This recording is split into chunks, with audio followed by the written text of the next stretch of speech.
Hi guys! Good morning! Gaasikaso ako kasi papasok na sa school yung anak ko dahil Monday ngayon. Kaya ang ginagawa ko, nagpapainit ako ng tinapay para kainin ng anak ko bago siya pumasok sa school niya. Ngayon, lalagyan ko siya ng butter. Kaya nalagyan ko na ng butter yung tinapay. Ensin, tabi ti iyo. Ito yung kakainin ng anak ko bago siya pumasok sa school.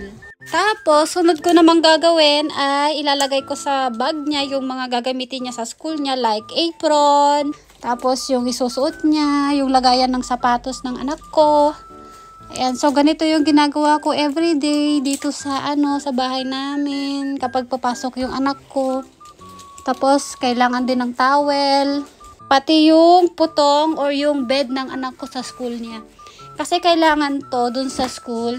Lalagyan ko pa to ng punda. Tapos isasakay ko yan sa sa bike kasi magbabike nga kami papuntang school. So ito pala yung punda. Hindi ko na siya paplansyahin. Kasi kapag matutulog yan ako, malulukot din naman yan. Okay lang yan. So ayan, naka-ready na lahat ng gamit ng anak ko. Ilalagay ko tong mga to isa-isa sa bag ng anak ko. Ito naman, alam nyo guys, dito sa Japan, iyo, sa tabi ti iyo. Kapag yung mga gamit, may mga sari-sariling lagayan. Kagaya ng sapatos. Yung sapatos ng anak ko, may sariling lagayan. Tapos, meron ding pangalan. Ayan, may pangalan din yung mga lahat ng mga gamit ng anak ko. Mga padamit or brief, ganyan. Lahat may pangalan yan. Pati yung sombrero niya sa Hoikien, sa nursery school, meron ding pangalan. Halos lahat. Lahat ng pati higaan, kumot, lagayan ng sapatos, may mga pangalan. Kasi nga, yung mga teacher, lalo na maraming bata, hindi alam yung mga pangalan, ganyan. Tsaka kung kanino to, ganun. Kaya kailangan may pangalan. Yan, doon sa school ng anak ko, doon na niluluto yung mga ulam, ganun.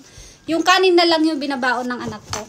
Habang hinihintay ko nga maluto yung kanin, maghihilamos muna ako ng mukha ko.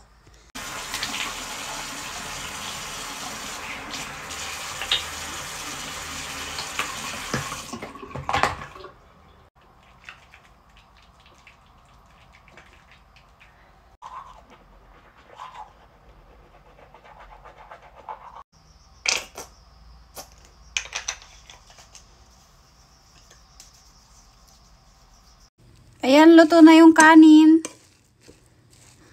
Konti lang naman yung babaonin ng anak ko. So, ayan guys, yung kanin ng anak ko. Tapos, meron siyang baon na tubig. Tapos, ito yung fork and spoon niya. Tapos, meron na ding hashi or chopstick. Ayan, konti lang naman yung kanin niya. Tapos, yung ulam doon na sa school. So, ayan guys, ilalagay ko muna to sa bike. Para mamaya, ready to go na. Imaame.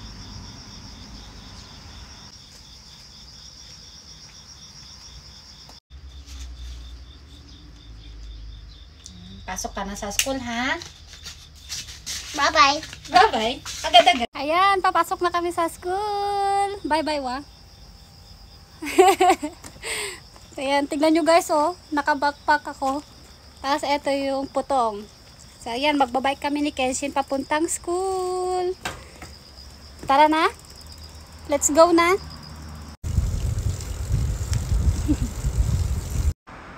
So, ayan.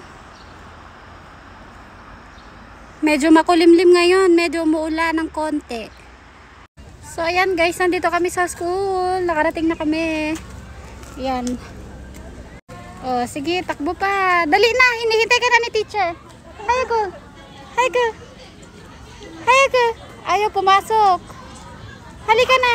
Yabay. Wasuri takut su Kenshin. Nakalimutan ko yung sapatos mo, anak. Yabay. Dito pala ay attendance. So mag-attendance muna kami dito. QR code yung gamit. Kasi mata. So ayan guys, ilalagay namin doon yung higaan ng mga bata. Kasi matutulog sila dito sa school nga. Kaya kailangan mayroon ding mga higaan. Kaya ilalagay natin doon yung higaan. Ohayo gozaimasu. So ayan, ito yung higaan ng ano ko. Bawat ano yan, bawat section. Iba-iba yung lagayan. Yan, so dito. Yan, tapos meron din silang pool doon, liguan. Swimming pool, ganun. Bye-bye na. Bye-bye. Bye-bye.